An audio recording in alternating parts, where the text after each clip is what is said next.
I love that we're doing this because I can remember as a kid my mom having to go to places to get us food to make sure that we had food to eat because my dad was off serving his country.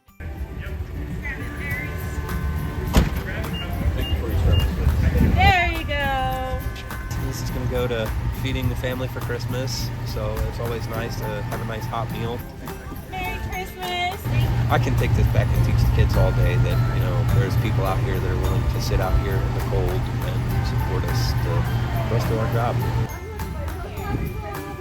The best Christmas? Did you get a hug? Of course! Merry Christmas! You too, honey. Merry Christmas!